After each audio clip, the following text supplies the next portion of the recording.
kawaler nade. Chalo ni ng'ato nyalo pani joluokre moko ng'e karinge ni jede moko majingo leche ma samoro oseyudo ka jong'wech moko kata ma Kenya ka osekum. Koro mawacho ni ji otegre gi yedhe go mondo ji oringa mondo gikel jodongo luongo ni sipa ne piny Kenya. Gichiem makare. Gichiem makare. Giwere gi yedhe mimedo. Kamano. Pod wantiere e paw tuke wang'iye paro Conjestina.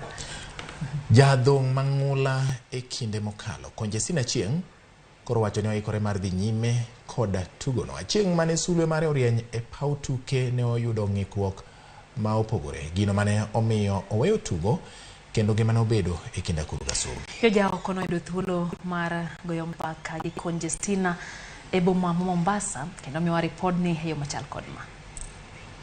Conjestina Achieng' ma bende ong'ere ni Konje dhi nyime kod timo orako koikore ne piem mar osiep e kinde kod Fatuma Zarika kuma osebedo koyudo thieth Miritini Mombasa.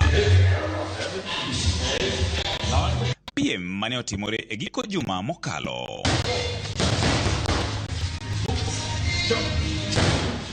Japuonj mare jiwe ka en owuon bende oneno motegno. Pogruok malich mokalo gi kaka ne ochopo e od thieth ma Mombasa Women Empowerment Network Hospital mayudore Miritini kama osebede kuom dweche bura. Relax, I want to talk. Please give me time. My name is Conjestina Chieng'. I'm a surgeon by professional. Higa achiel mokalo, mane en gavana ma Nairobi Mike Mbovi Sonko ne oyudo ywak mar anyuola Conjestina. Sonko ne ogole dalagi mayudore e kar chung' od bura ma Game County ma Siaya, ka osingo ni obiro temo matek mondo jatugo maradhong' marahuma ne ochung' kendo gi tiende. It's all about knowing the attitude of the latitude annual of human being in the community. We need to react the procedure and know the latitude of political attachment in a community adulticity. A human being is not supposed to be rejected in the community vulnerably. To mana kaka ne osingo, Konje sani koro oseduogo ngima maber kendo piem mar osiepni en mano mar nyiso piny ngima ni oseduogo e pap. Kawuono en odiochieng' ma imiyago discharge kae emomiyo aparo mondo aket fight ma en mock fight mate adhi gora gi Zarika. Aseikra ma sawa nikech ing'e adhi gora gi champion. Zarika onge makia e boxing nyaka ne Fatuma Zarika is a current world champion. Unge maler kako chal gituke duto tan ma mwana dhirado kode ang'e gimomiyo dhirado kode. Conjestina Achieng' opoti kwake. Ne opimo na ni osegombo donjo e ring e thuolo malach, omiyo ne okawo thuolo ne makoro tieko godo thieth mare temore matin gi nyawadgi. Kae ne onyisa ni pod entiere kod lek mar gore gi joadhong' mamoko mosebedo kogombo. Agombo gora gi Lela Ali Dotaro Medali mane target mara nikech kata na fight madhi tiyo gi Zarika ni en na mock fight ok en fight real fight. En fight en awareness mane asewuok e hospitali. Nimejaribu kwa hizi miezi mitatu kuangalia weight yake iko juu lakini imejaribu kushuka. Na ikiwa ataendelea hivi kusema ukweli katika ulingoni huu atatambulikana zaidi kuliko vile alikuwa kwa sababu saa hii alinajua makosa aliyokosea. Sasa anaendelea kurekebisha ambapo sasa atakuwa mkali zaidi. Ethuolo mar higa achiel mosebedo koyudo thieth kanyo, onyisa ni oseneno lokruok maduong'. Kata kamano, koch mare nyisa ni mae kinde makoro jo Kenya onego wuog oko motegno mar sire mondo mi ochop lek mare. Nyaka sani ngimana sani sawa ngimana ber kabisa. Kendo amedo puoyo jo women Mombasa Women Hospital kuom kao ting' mara nyaka chil kawuono. Gima nyalo nyiso jodala mane sani nene TV en niya, mazoezi masebedo katimo ing'en tuo ok en tuo en gima nyalo yudo ng'ata kamora mora to tuo ithiedhoga. Koro an asechango gimodona en mna dhi mbele gi boxing mara. Lek mara en kasirado gi Lela Ali tadhi mbele gi foundation na mbele Conjestina Chieng' Foundation mona revive. Kila wakati tunaketi na yeye anazungumzia hali ya kuendelea na mchezo. Na bila kushikwa mkono kusema ukweli hawezi endelea mpaka mwingine atoke kando, wawili watatu wamshike mkono ndiye apate kuinuka na kuinua wengine ambao wako chini wanatamani kuwa kama yeye. Bang' tieko goruok margi, Fatuma Zarika ne bende onyiso mor kaluwore gi lokruok ma Conjestina oseyudo. Juu ni mtu mwenye amekuwa kwa hiyo boxing na ni kitu yenye ambapo anapenda, alijitolea na roho yake moja ya kuweza kufanya hiyo kitu. So ni kitu yenye ambapo itamfaidisha vizuri na amefurahia vizuri kuweza kufanya kitu kama hiyo tena. Anaonekana kwamba bado anaweza endelea. Bang' tieko thieth, Sonko bende ne olando ni obiro ndiko Conjestina kaka jatelo maduong' e kar goyo orako, kendo jatend joma rito salama Bling Beach Resort mayudore Kanamai, kaunti ma Kilifi. Sonko bende okwayo anyuola mar Konje mondo okonye omed bedo makare, ka omedo ne sani Konje dwaro mana alwora makare mondo mi ngimane odhi maber. So this time round nataka kurejelea yale makosa tuliyofanya ile wakati. Tutakuwa naye karibu, tumtafutie ajira kidogo kidogo, bwana anapata income, na pia kama inawezekana tumpeleke mahali kama gym, a train wanawake wengine boxing, a train vijana wengine boxing, mali tu atakuwa anapata ajira badala kumregesha kule alikuwa, then tukua na repeat tena ya process ile tumeifanya. Kawa tieko aoro mos makenden jo Ramogi duto kama gintie gi med lemo na gipak gi poch duto ni ji duto mosebedo ka winja, kendo jo duto mosebedo ka lemo na doko ni gero kamano maduong'. George Aoko, Ramogi TV, Mombasa. Wakaw mos mag Konje bati. Wakaw mos ahinya kendo duoko ni Nyasaye erokamano kuom chako chungo Conjestina, kendo nyadhi mare manokelo ne piny Kenya kaachiel kod oganda onagi kaka bedo jadong' mar Nyasaye mede. Kapod wantiere gwenge ma kadhwa nam chumbi Nyakoro mga juang ringre ji 19 golo ke bur e bungu ma Shakahola e kaunti ma Kilifi kawuono, kendo ma koro kelo kwan mar ringre ma oseyudi nyaka 303. Apisa mag okwach kich ne odhi nyime kod chenro mar manyo ringre joma ne oiki Shakahola, kendo fwenyo liete mamoko e gweng' ma iluongo ni kwa Mugambi mayudore e bunguno. Apisa go singo mar dok kama ne jadolo ma coach Paul Mackenzie odak bang' fwenyo liete moko e kinde ni makoro chenro mag manyo liete manoike joma notho kaluwore kod puonj mobam ma jadolo dhi mbele. Magi dhi nyime kinde ma jadolo Paul Mackenzie kod achije mamoko ichano chwale doho mashanzu kiny, kama ibiro yangi poni ibiro med geng' negi kuom ndalo mamoko 30 kata oyo.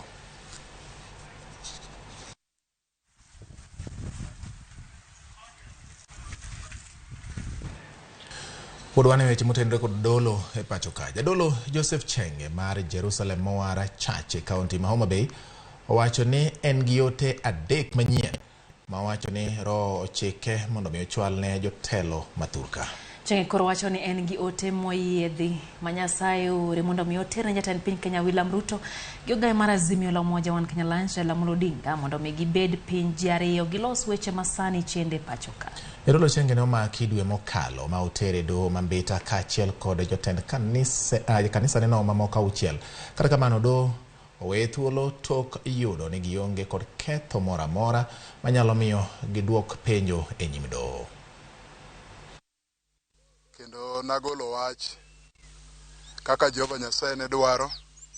Jehova Nyasaye nochoko wuoyo koda kendo jatendwa manokuongo miluongo ni Mise Jomo Kenyatta ok ni mor kama entie koneno gik matimore e piny. President Moi, Daniel Arap Moi ywak kama entie.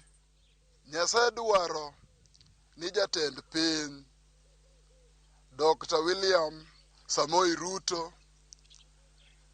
gi jatelo mar opposition leader Raila Amolo Odinga gilos thuolo mapiyo piyo kaka nyalore mondo girom. Bebelori fari da santerion lor fa santerion lor fari na lor bi. Wach malich Lydia. Rome ma jadolo pok onyiso ni nyumbe nigi romo kanye, kata kamano ote to koro ochopo. Haya, wadhi mbele. Wadhi nyime nyaka Ramogi. Kamano ni ji 5 moting'o obila ma kicha oneg kod jonjore otieno manyoro, ka bende ne gikwalo dhok maloyo 100 e gwenge mag Njarwani mayudore i Gembe North. Wacha ni maloyo jonjore 50 nomonjo gi e kinde mane giluwo ndach jamnego. Jopiny moko bende ne oyudo hinyruok e monjno kendo gidhi nyime kod yudo thieth. Jodago koro kwayo mondo ochwalnegi obila mamoko mabalang' manosinga ni kowenegi to pok ochopo nyaka sani. Yorego okawo bunde mag apisago ka jalup komanda mar obila Joseph Chesele wacho ni giriwore gi obila mag majoni mar manyo jonjorego.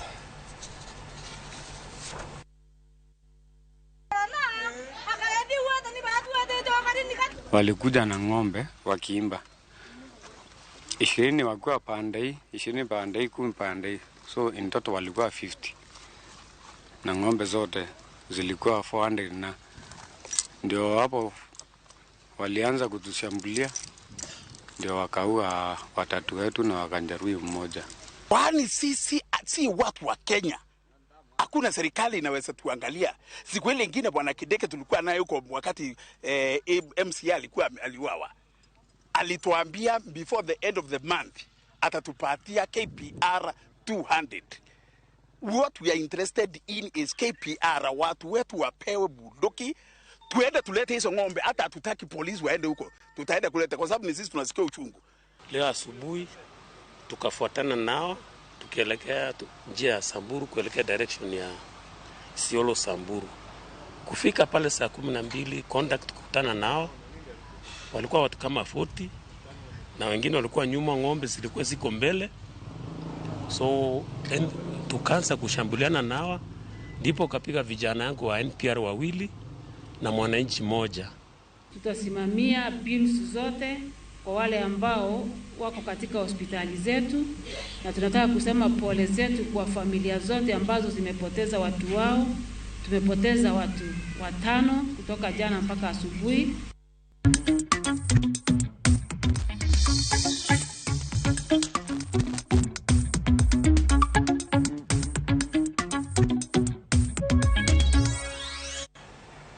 Erokamano kuom medo kete mana kera Ramogi TV nyakora mgajwang' wang'yo mago mango hala. Seneta Manakuru Tabitha Karanja ogweta kaka jatatije mar kambi maloso kuong mar Weche Breweries kakoro odwa keto maino mare tije kaka seneta kod kaka jalup jatend kweth manok e od bura mar Senate. Karanja ogweta otok tiyo e kambino kuom thuolo maromo 25 kama ne otayo kambino mobedo kambi maduong' mar 2 manyuoyo kong'o e pachoka. Potters Naya motol na omenda e kambi no koro kao kar Tabitha Karanja kaka jatatije. Mabiro kinde ma kambino osechako timo maber tok yudo lal mathoth kalure kod midhusi mar corona kod lor manolore godo gi duol masolo sube pachoka. As I make an important announcement, having navigated the journey as a captain for 25 years, the time has come for me, Tabitha Karanja, to pass the baton to a new generation of business leaders. With immense pride, I hereby announce my decision to step down as the CEO of Weche Breweries, entrusting the leadership to a deserving successor. The CEO, the chairman of the organization, have set the pace for us. The distributors have stood with us. The employees have stood with us. It is now our turn to ensure this organization moves to the next level with courage, determination, and the resilience that has been experienced and has been imparted on us by the able chairman and our able CEO. Of course, when the company started, it needed people to support it out there. And most of our distributors who are here have been in this company for the longest period. And we give you a lot of thanks for going through all the things that have been in the market, because all the fights that we've had, of course, come from the market. Wadhi nyime piny owacho mar kaunti ma Migori chiwo nyithind rech maromo 40,000 ne jopur kata jopith mag rech maromo 100 e kaunti ma Migori. Ma ne ging'iyo kaka yor medo kwan rech e kaunti no. Jofwambo marwa Jojoma nigi mathoth ewi wachni. Ma en telo mar 2 ma piny owacho mar kaunti ma Migori chiwo nyithind rechgi higani. Ka chakruok mar higani, jopith rech ne ochiw ne nyithind rech maromo 100,000. Odiochieng' ma kawuono, jopith mag rech mowuok e sab-kono ma Uriri, Suna East kaachiel kod Kuriawe noyudo nyithind rech. Ka odiochieng' ma kiny idhi chiw nyithind rech jopurgo mag rech e sab-kono ma Rongo, Awendo kaachiel kod Suna West. Asepure mokwongo nadhi maber, ok ne rach ahinya. Dir mane ESP nomiwa, ne gimiwa chiemo, gimiwa gima miwa, nwayudo nguvu. But thereafter, production ok rach. Samaki mimi nimependa samaki, inanifanyia vizuri. Ile ilikuwa mwaka zingine nilikuwa ninalima, nilikuwa nauza. Siku ingine nikauza 5,000, singine nikakula. Mae momiyo watemo urge farmers kamora mama jintie ni wadonjure pidho rech. Ma en chiwo marwa mar ariyo. Mokwongo nwachiwo dwe mar ariyo, be nwapogo ji rech, nwachiwo 114,000. Apisa maduong' e migaono mare kaunti ma Migori Jojo Chola wach ni kaunti ma Migori pod nitiere kod nok mar rech, ka bende wacho ni pith mar rech ema koro nyalo konyo mondo rech oyude moromo e kaunti ma Migori. Production mar rech pod ni piny. Entire Kenya ok kata ni Migori kende.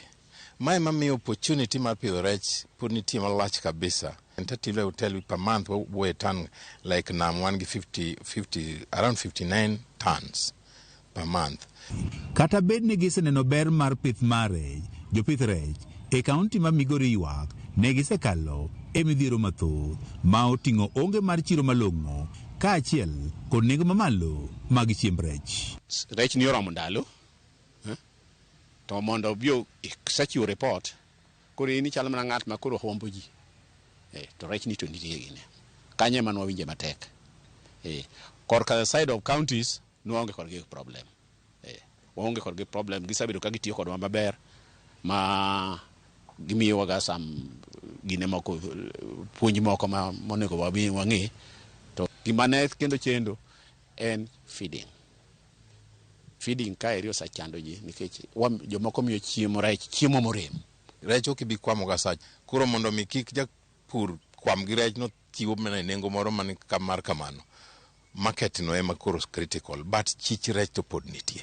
Sinataka kama jinsi nitaweza kupata chakula, saudi pesa zenyewe hakuna.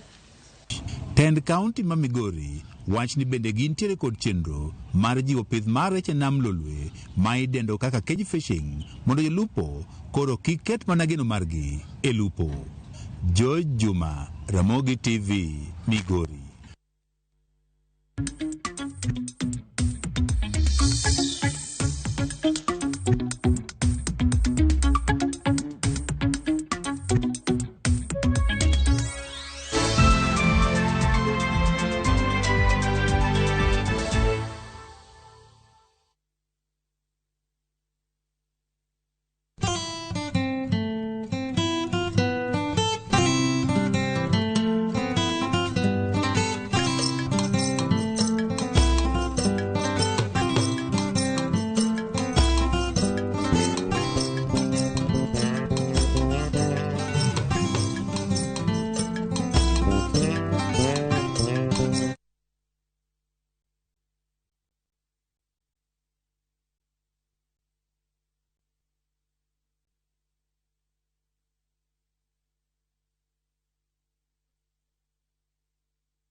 Jijenge na shilingi 1,500 guaranteed kila wiki kwa kucheza Kaende Jackpot. Shiriki kwa kutumia 50 bob pekee, cheza na Autopic kwa kutuma neno KJP kwa 29063. Not for persons under the age of 18. BCLB number 416.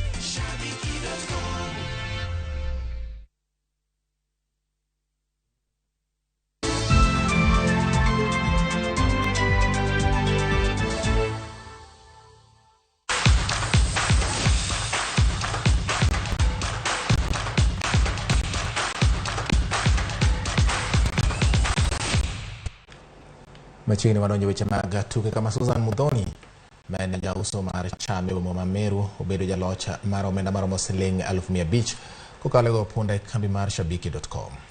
Mudhoni noyudo makare duoko mar timbe 12 kuom 13. Mudhoni mane opong' koda ilo nolero ni obiro tiyo go omenda no e yore mag uso. Susan Mudhoni en achiel kuom jogo punda 15 mosedo mich nyaka ne chak piem mar Kaende Jackpot ka nyaka sani omenda maromo shillings milioni 7.5 oselo.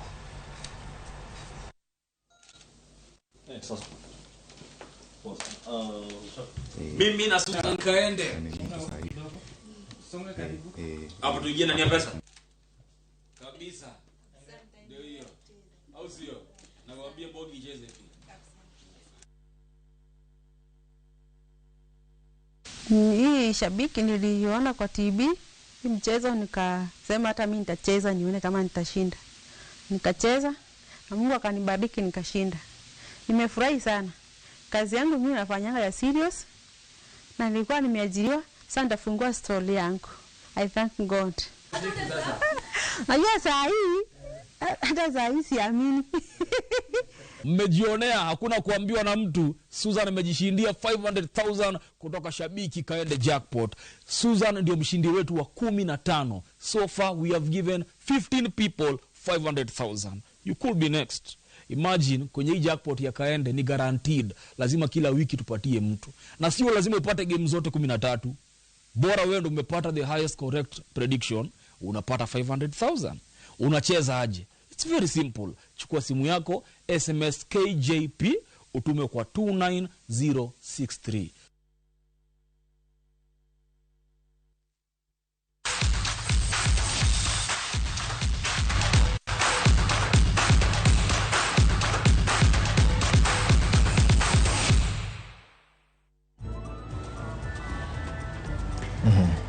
Ramogi mane ma kelo e giko mar weche manyien en sang'wene wang'e marutie.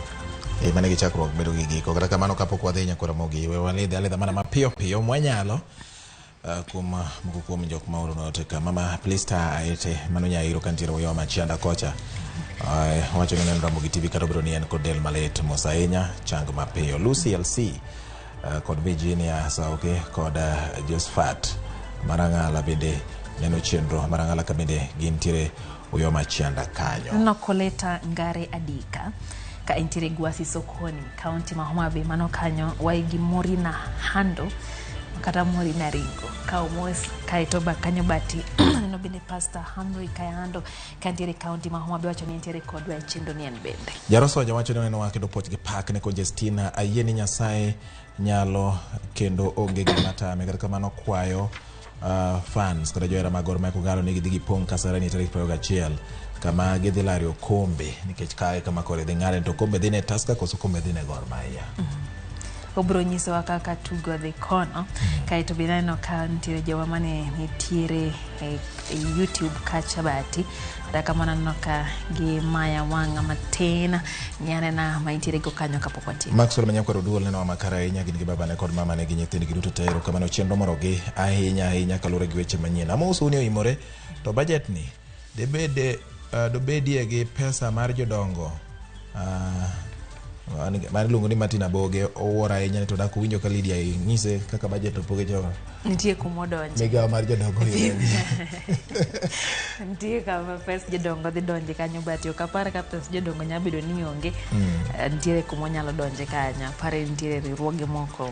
Castle Watch jaoko from Katito wacho ni bati gi Lydia chwaluru duondu bende ni Raila kod Ruto mondo manja dolo no samoro en gi wach maber manyalo reso piny Kenya. Don Jamigori kantiere Kisumu to wacho ni yawa kata bed ni roho ok pingi ntinga mwacho ni samoro wacho ni ote manyalo so uchumi koro inyal manye wang sa mondo oneka kikonyo. Ele Nadero Nyarbondo wacho kanyo ni en bende intiere kodwa ka intiere gwenge ma Pipeline wacho ni wach mar uchumi e Kenya ka wacho ni en wach ma ok onyalo sir ruothe mong'eyo kaka dhano biro bedo kata kamano wacho ni jadolo ma Homa Bay no to yawa omed betie omiyo buonjo kata na ngimoridre kama oguda ka Yesu to wacho ni en owuon kong'iyo to nyari ala mano Congestina no winjo we matin weche magadong mondo yier tich moro kata kaka blogging team for politicians maonge ng'ama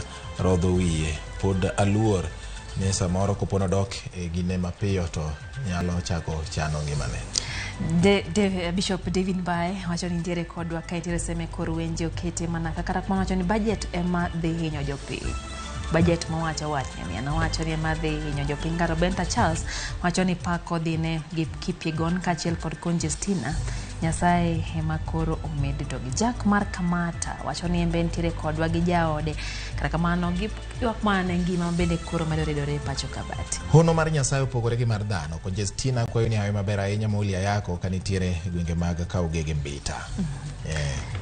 Kae to bano kamano kanitiere gwenge ma Migori en bende ntiere kodwa chenro nikech Sabati awinjo ka ja Migori mano kanyo wuod mwalimu Hilary Philip Ochieng machoni sawa sayo mayo wangwa wabana piende wabati wan bende wawejo neno wa many kaka koro kao kang machielo.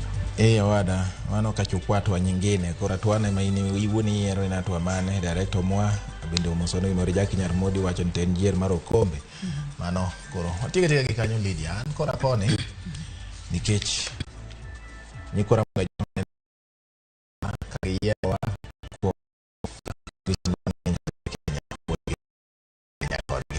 pile ni ogiwa wuok kendo igon kodwa mbaka gi orote magi bati wacho ni pile kwa kao maka gima yo nyakoro mga jonga do kamano kuom kete mana ka Ramogi TV do aero mondo asom ote gi duto kata kamano nikech sa kiny kendo nwachako yo thuolo mar somo ni. Ero kamano Lydia. Jaloko maro bedo Elizabeth Otieno kuom thuolo no duto tailo yo amosiro weche manyien odhiambo ni Nyasaye mondo mi oritu kendo in bende hotel ni kama idhi ywe Otieno. Nyinga en George Bati. Nen makare nyikora Ramogi nyinga Lydia oriti masani.